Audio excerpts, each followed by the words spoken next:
पिछले वीडियो में हमने बात किया था कि दो बिंदु आवेश हैं तो उन दोनों के बीच लगने वाला जो कुल फोर्स होता है F equal to F of E equal to 1/4 pi epsilon naught Q1 Q2 upon R square. इसके बारे में हमने बात किया था। अच्छा, जहां पर एक बिंदु आवेश Q1 है और दूसरा बिंदु आवेश Q2 है और दोनों को मिलाने वाली रेखा के बीच का जो डिस्टेंस है वो R है। ठीक है। अच्छा, यहाँ पर एप्सिलॉन के बारे में बात किया था कि एप्सिलॉन क्या है, तो एयर की परमिटिविटी है कि एयर जो है वह फोर्स को कितने गुना कम कर देती है, वो एयर की परमिटिविटी है। 4 पाई इसलिए क्योंकि एक बिंदु के चारों जो कुल फोर्स होता है वह चारों दिशाओं में विभक्त हो जाता है, इसलिए हम यहाँ पे 4 पाई लगाते हैं। Q1 Q2 upon R square, इन सब के बारे में हमने बात किया था। अच्छा, अब इसके वेक्टर फॉर्म की बारे में बात करें तो इसका वेक्टर फॉर्म कुछ ऐसा होगा 1/4 pi epsilon naught Q1 Q2 upon R square और यूनिट वेक्टर R लगा देंगे। ठीक है, या इसे हम ऐसे भी लिख सकते हैं, इलेक्ट्रिकल फोर्स जो होगा वो इस प्रकार से भी हम लिख सकते हैं 1/4 pi epsilon naught Q1 Q2 upon R cube और R पे वेक्टर का साइन। तो यहाँ पे जो फोर्स का डायरेक्शन होगा दोनों बिंदु के बीच वह इस जो है हमेशा उन दोनों को मिलाने वाली रेखा के अकॉर्डिंग होगा। अगर ये दोनों एक जैसे आवेश हैं, अगर दोनों प्लस हैं तो ये दोनों रिपल्सन का फोर्स लगाएंगे, दोनों माइनस हैं तो दोनों भी रिपल्सन का फोर्स लगाएंगे, और अगर एक प्लस और एक माइनस है मतलब अपोजिट चार्जेस हैं तो दोनों एक दूसरे को अटैक करेंगे। ठीक है, इसके बारे में हमने बात किया था। अच्छा, अब जो है हम बात करेंगे कि इलेक्ट्रिकल फोर्स और ग्रेविटेशन फोर्स इन दोनों का तुलनात्मक अध्ययन क्या होगा। मतलब अगर कोई दो बॉडी है, दोनों एक दूसरे पे जो है ग्रेविटेशन का भी फोर्स लगा रहे हैं और दोनों एक दूसरे पे इलेक्ट्रिकल फोर्स भी लगा रहे हैं, तो उसमें जो इलेक्ट्रिकल फोर्स होगा वह ग्रेविटेशन फोर्स की तुलना में कितने गुना ज़्यादा होगा। तो इसके लिए हम क्या करेंगे, दो ऐसी बॉडी चूज करेंगे जिसपे आवेश भी हो और दोनों के पास कुछ मास भी हो। तो हमारे लिए सबसे अच्छा है इलेक्ट्रॉन। हम दो इलेक्ट्रॉन ले लेंगे, दोनों इलेक्ट्रॉन पे नेगेटिव का चार्ज होगा और इलेक्ट्रॉन के पास मास भी होता है। इलेक्ट्रॉन का जो मास होता है वो 9.8 × 10⁻³ kg होता है और उस पर जो ऋणावेश होता है, नेगेटिव चार्ज होता है 1.6 × 10⁻19 कूलम के बराबर होता है। तो अब हम देखेंगे कि अगर दो इलेक्ट्रॉन हैं, ठीक है, और इन दोनों के बीच का डिस्टेंस r है, तो इन दोनों इलेक्ट्रॉन में ग्रेविटेशन के कारण कितना फोर्स जनरेट होगा। ग्रेविटेशन का फोर्स हमेशा अट्रैक्शन का फोर्स होता है, और इन दोनों में जो इलेक्ट्रिकल फोर्स होगा वह कितना होगा। ठीक है, इलेक्ट्रिकल फोर्स यहाँ पे चूंकि दोनों नेगेटिव चार्ज हैं इसलिए यहाँ पे इलेक्ट्रिकल फोर्स जो होगा वह जो है रिपल्सन का होगा। ठीक है, चलिए अब यहाँ पर कैलकुलेट करते हैं।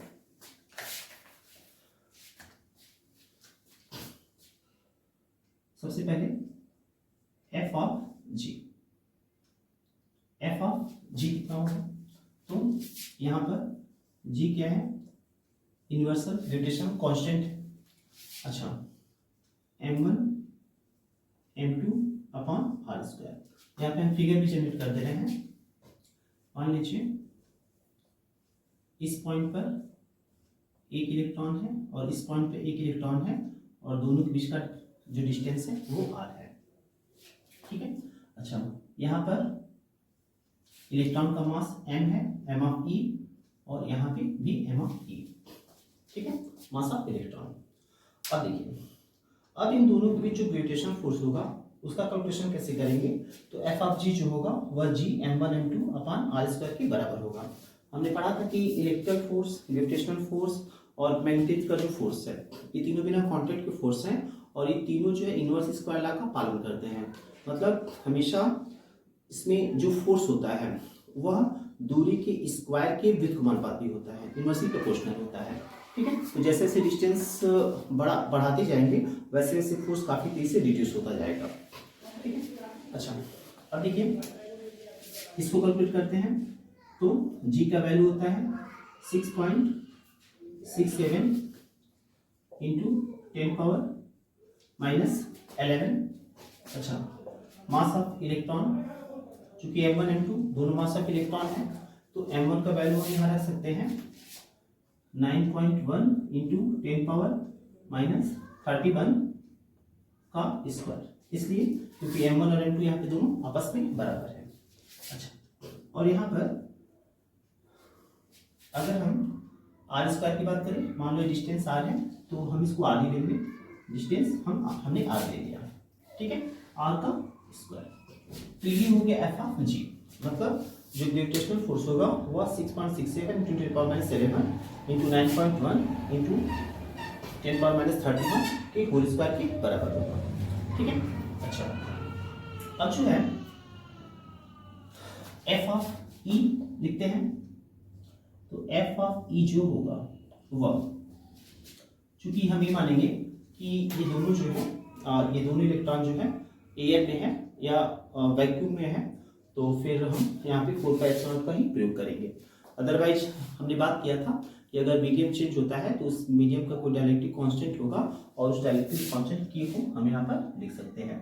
तो चूंकि वैक्यूम के लिए और एयर के लिए इसका मान 1 होगा, एयर के लिए 1 के लगभग बराबर होगा, तो फिर हम इसको 4πε लिखेंगे। मतलब हम ये मानेंगे कि ये एयर में ही है।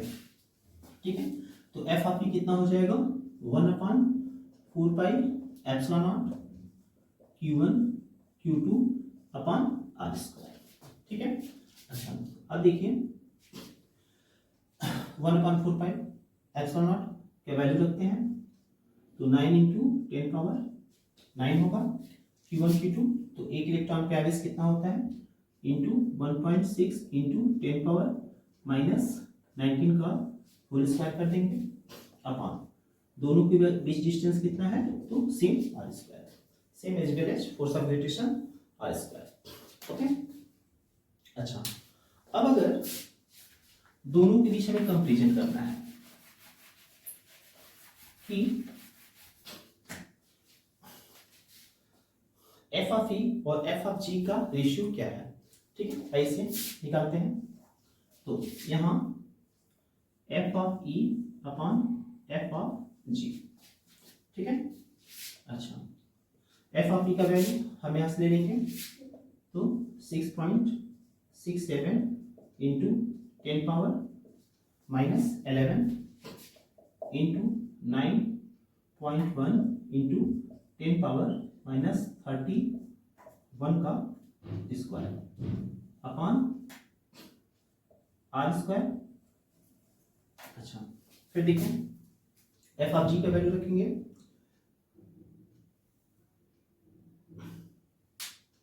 सॉरी हमने यहाँ पे मिस्टेक कर दिया, एफ ऑफ ई रखना था, हमने एफ ऑफ जी रख दिया। ठीक है, चेंज करते हैं एफ ऑफ ई। तो एफ ऑफ ई हो जाएगा 9 इंटू 10⁻9 इंटू 1.6 इंटू 10⁻19 का whole square upon R square. अच्छा एफ ऑफ जी हम यहाँ से लेंगे तो 6.67 इंटू 10⁻11 इंटू 9.1 इंटू 10⁻31 का स्क्वायर। ठीक है, अपॉन आर स्क्वायर। अच्छा आर स्क्वायर यहाँ पे दोनों एक दूसरे से कैंसिल हो जाएगा। अच्छा अब हम इसको लिख सकते हैं और देखिए 9 इंटू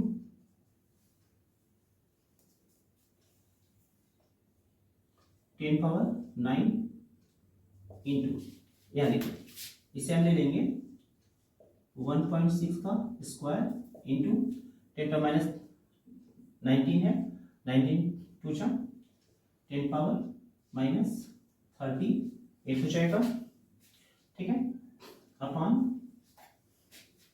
अच्छा यहाँ पर 6.67 इंटू 10⁻11 इंटू 9.1 का स्क्वायर लेंगे इंटू 10⁻31 का स्क्वायर करेंगे तो ये हो जाएगा 31 2 जा 62,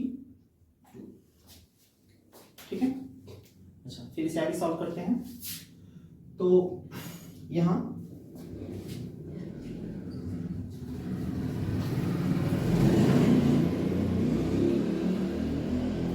9 इंटू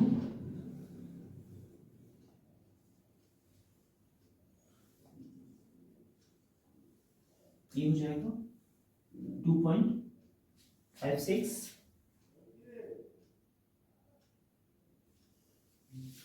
इंटू 10⁻38, यहाँ पे 9 जो है इसमें से माइनस हो जाएगा तो ये हो जाएगा -29, ठीक है। अच्छा फिर नीचे देखिए, नीचे हो जाएगा 6.67 इंटू 9.1 का स्क्वायर इंटू, यहाँ देखिए 10⁻11 10⁻62 ये दोनों आपस में ऐड हो जाएंगे तो ये हो जाएगा 10⁻73, ठीक है। अच्छा फिर आगे बढ़ते हैं। तो यहाँ देखिए इसे आप आपस में मल्टीप्लाई करेंगे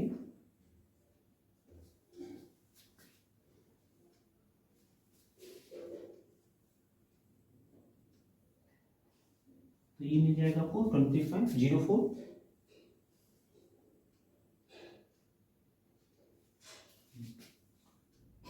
इंटू, अच्छा 10⁻29 और 73 ऊपर जाएगा तो प्लस हो जाएगा, अच्छा अपॉन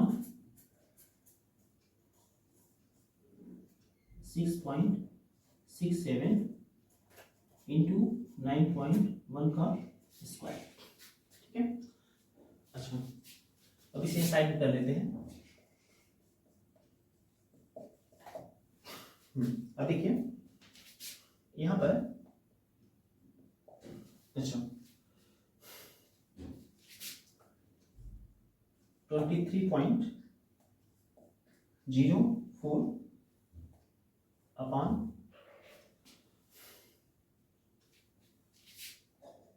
6.67 इंटू, अच्छा 9.1 का अगर स्क्वायर करें तो हमें मिलेगा 9.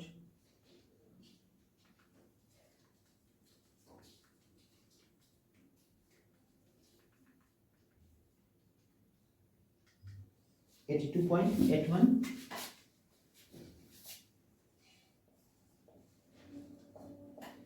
इंटू 10 पावर, अच्छा यहाँ पर -29 और +73 है, ठीक है, इसका डिफरेंट हो जाएगा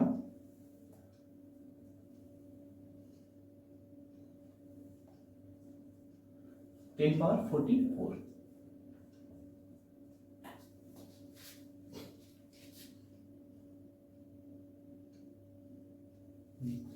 फिर ठीक है। अच्छा इसको हम सॉल्व कर लेते हैं। तो यहाँ हमको मिलेगा 23.04 divided by 6.67 again divided by 82.81, तो ये आपको पॉइंट होता है 0.041 इंटू 10⁻44, ठीक है। अच्छा अब देखिए यहाँ पर अगर हम इसको 4.1 लिखते हैं तो हम इसको लिख सकते हैं 10 पावर 42, ठीक है। तो यहाँ पे हमारा वैल्यू निकल के आता है F of E upon F of G equal to 4.1 into 10 power 42, ठीक है। अब जरा इसको हम समझेंगे। यहाँ देखिए, अगर इस वैल्यू को अगर हम छोड़ दें, 4.1 को छोड़ दें, तो हम देखेंगे कि एफ ऑफ ई जो होता है F of E upon F of G, मतलब electrical force upon gravitational force का वैल्यू जो है वह लगभग बराबर है 10 पावर 42 के। इसका मतलब ये हुआ कि इलेक्ट्रिकल फोर्स जो होता है वह ग्रेविटेशनल फोर्स की तुलना में करीब 10 पावर 42 टाइम्स अधिक होता है। हमने इसके पहले बोला था कि 10 पावर 39 40 के इक्वल आता है। तो जैसे जैसे मास वगैरह चेंज होगा, डिस्टेंस वगैरह अलग होगा, तो फिर ये वैल्यू जो है ये रेशियो जो है लगभग इसके बराबर आएगा, ठीक है। अच्छा, ये टॉपिक हमारा समाप्त होता है, ठीक है। एग्जाम में काफी ज्यादा क्वेश्चन पूछता है, आपसे बोलता है कि इलेक्ट्रिकल फोर्स और ग्रेविटेशनल फोर्स का आपस में कंपैरिजन करिए, ठीक है। अच्छा, अब नेक्स्ट टॉपिक पे आते हैं। तो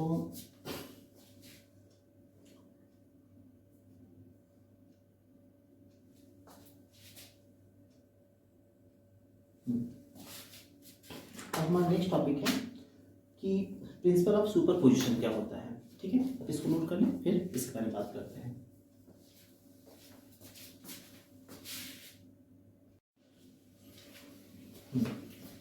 अब हम प्रिंसिपल ऑफ सुपरपोजिशन देखेंगे। इसमें क्या देखेंगे,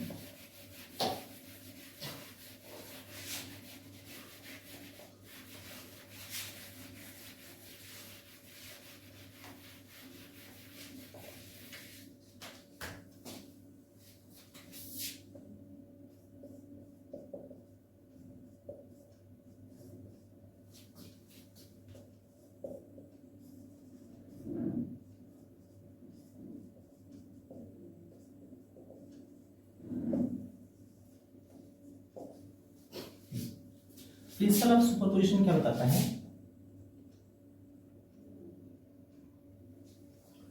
कि जैसे मान लो कि यहां पर कोई एक पॉइंट चार्ज Q1 है, यहां पर Q2 एक पॉइंट चार्ज है, यहां पर एक पॉइंट चार्ज Q3 है। मान लो यहां पे 3 आवेश है और यहां पर एक चौथा आवेश है Q4, ठीक है। अच्छा, अब यहां पर ये 4 बिंदु आवेश हैं। अब अगर आपको ये कैलकुलेट करना है कि ये जो चौथा आवेश Q4 है उस पे Q1 Q2 Q3 के द्वारा सामूहिक रूप से मिलके जो फोर्स लग रहा है उसका वैल्यू कितना है, ठीक है।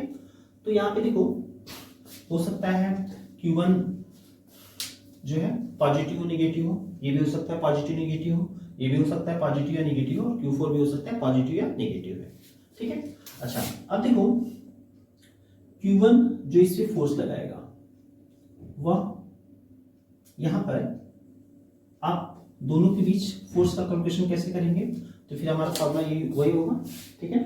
1.4 का epsilon naught Q1 Q4 upon दोनों के बीच, मान लो ये डिस्टेंस R1 to 4 है, 1 से 4, ठीक है। अच्छा, यहां पर Q2 और Q4 एक दूसरे पे कितना फोर्स लगाएंगे, तो सेम फॉर्मूला 1.4 का epsilon not Q2 Q4 upon दोनों के बीच का डिस्टेंस, मान लो R2 4 है, ठीक है। अच्छा, यहां पर Q3 Q4 पे कितना फोर्स लगाएगा, तो यहां पे देखिए 1.4 का epsilon not Q3 Q4 upon दोनों के बीच का डिस्टेंस, तो दोनों के बीच का डिस्टेंस यहाँ कितना हो जाएगा R3 to 4, ठीक है। अच्छा, अब यहाँ पे देखो, यहाँ पर चूंकि फोर्स एक वेक्टर क्वांटिटी है तो Q1 पे जो Q4 के द्वारा जो फोर्स लगेगा उसका डायरेक्शन अलग होगा, Q2 के द्वारा जो Q4 पे फोर्स लगेगा उसका भी डायरेक्शन अलग होगा, और Q3 के द्वारा जो Q4 पे फोर्स लगेगा उसका भी डायरेक्शन अलग अलग होगा। तो प्रिंसिपल ऑफ सुपरपोजिशन क्या बोलता है कि किसी पॉइंट चार्ज पर लगने वाला जो फोर्स होता है वह अन्य सभी फोर्सों के अन्य सभी जो है जो फोर्स हैं जो बल हैं उन सभी की सदिश योगफल के बराबर होता है, मतलब वेक्टर एडिशन के बराबर होता है। तो यहाँ पर जो Q4 पे फोर्स लगेगा वह Q1 के द्वारा लगने वाला फोर्स, Q2 के द्वारा लगने वाला फोर्स और Q3 के द्वारा जो लगने वाला फोर्स है उन सभी के वेक्टर एडिशन के बराबर होगा। ठीक है, तो हम इसका कैलकुलेशन करना चाहते हैं, तो कैसे कैलकुलेशन करेंगे, तो जरा देखिए। तो प्रिंसिपल ऑफ सुपरपोजिशन के अकॉर्डिंग यहाँ पे देखिए, सबसे पहले Q4 पे जो लगने वाला फोर्स होगा वह किसके बराबर होगा, तो देखिए एक फोर्स जो लग रहा है 4 पे 1 के द्वारा, ठीक है, प्लस एक फोर्स जो 4 पे लग रहा है 2 के द्वारा, और प्लस एक फोर्स जो 4 पे लग रहा है चौथे आवेश पे लग रहा है तीसरे आवेश के द्वारा। तो प्रिंसिपल ऑफ सुपरपोजिशन क्या बताता है कि चौथे आवेश पे जो लगने वाला कुल फोर्स टोटल फोर्स होगा वह फोर्स 4-1 फोर्स 4-2 मतलब चौथे आवेश पे पहले के द्वारा लगने वाला बल, चौथे आवेश पे दूसरे वाले आवेश के द्वारा लगने वाला बल, और चौथे आवेश पर तीसरे आवेश द्वारा लगने वाले बल के एडिशन के सभी के वेक्टर एडिशन के बराबर होगा। ठीक है, अब इसको जो है हम और सरल करना चाहते हैं तो हम कैसे कर सकते हैं, देखिए। तो यहाँ पर F421 का वैल्यू कितना होगा, तो देखिए इसका वैल्यू हो जाएगा 1/4 पाई एप्सिलॉन नॉट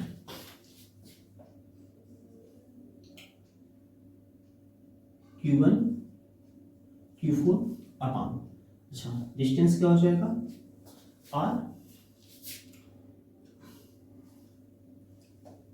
1 to 4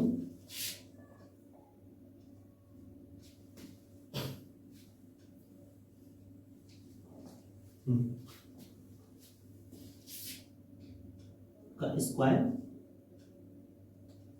और यहाँ पर डायरेक्शन कैसा होगा 1 से 4 को मिलाने वाली रेखा जो है उसके अकॉर्डिंग। अच्छा, इसके बाद से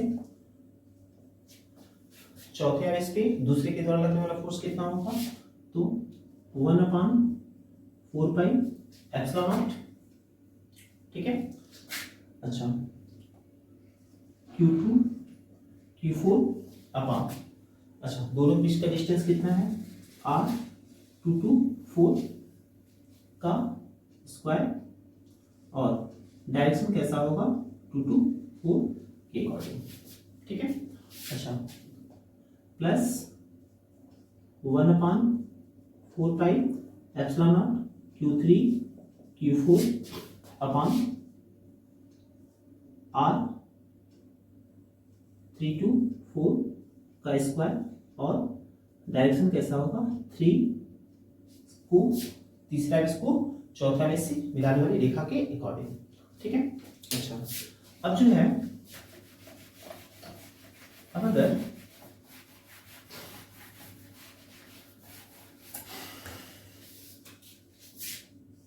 इसमें से 1/4 पाई एप्सिलॉन नॉट, ठीक है, और Q4 जो हम देख रहे हैं सब में कॉमन है, अगर इसको हम बाहर कर लें तो फिर जो टोटल फोर्स होगा वो हो जाएगा 1/4 पाई एप्सिलॉन नॉट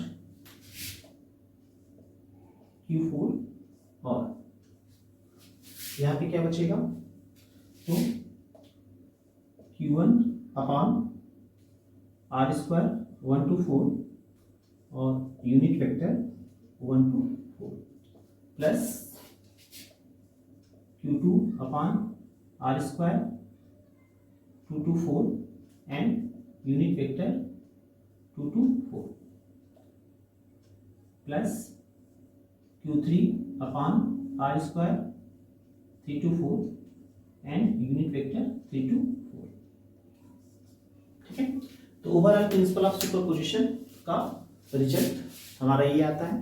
ठीक है, तो फिर से देख लेते हैं प्रिंसिपल ऑफ सुपरपोजिशन क्या बताता है कि कोई एक बिंदु आवेश है और वो चारों तरफ से अनेक बिंदु आवेशों से घिरा हुआ है, तो उस बिंदु आवेश पे लगने वाला जो कुल बल होगा वह सभी बिंदु आवेशों के द्वारा उस बिंदु पर लगने वाले बल के वेक्टर एडिशन के बराबर होगा। तो ये हमारा प्रिंसिपल ऑफ सुपरपोजिशन है, इसको नोट कर लेते हैं।